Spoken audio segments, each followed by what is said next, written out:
adjacent to 30 or opposite 60. So we know that the cosine of 30 equals,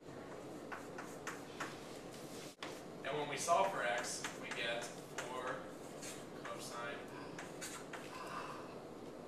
of 30, 6, 4, 1. Good. And now for this side, we're again going to use the sine of 30, but you could use 60 either way. And we know that the sine of 30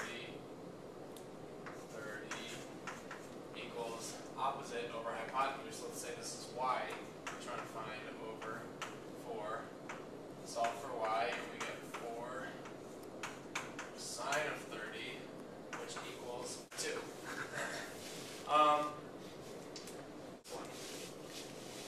We have this angle, so first find the angle, and we have, again, 180 is the interior angles of a triangle. So 180 minus 90 minus 45 gives us 45. And then we can use, again, the cosine formula to get this one.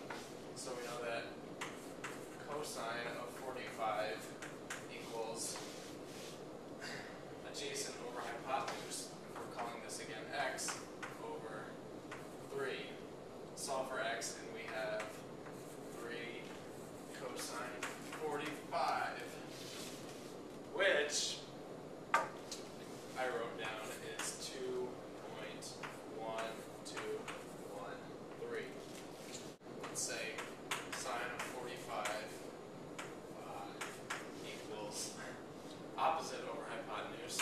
Call this y over hypotenuse is 3. Solve for y.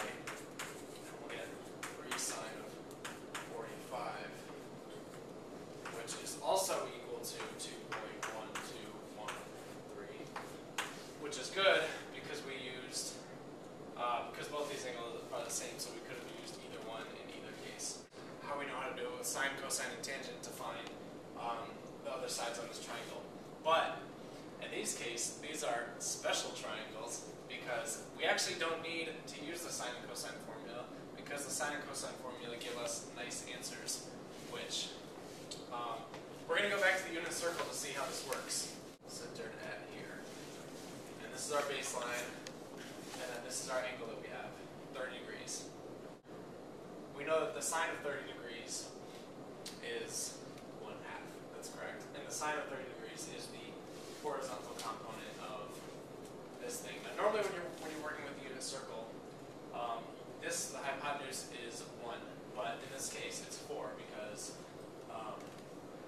we're using a triangle with the hypotenuse 4. So sine of 30 degrees gives us 1/2, and then the cosine, which is the laying down horizontal portion, gives us √3/2. And this would normally be 1. Now in this case, since we're multiplying the hypotenuse times 4, we're also going to multiply everything else times 4. Now, remember we got this one to be 1/2. And if you'll notice, 4 times 1/2 is equal to 4/2. It's 2, which we used earlier. It's 2. If we plug in this to your calculator, you'll get the exact same decimal that we got earlier using the cosine formula. So this one, instead our angle is 45. If we have the radius of the unit circle is 1, 1/√2. In this case, we're multiplying everything by 3, since our hypotenuse is 3, which simplifies to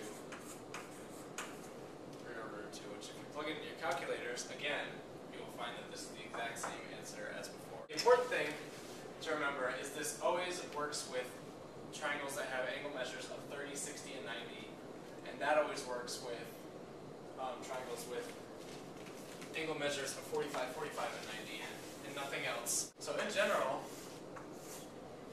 using our unit circle formula, we have our hypotenuse is 1,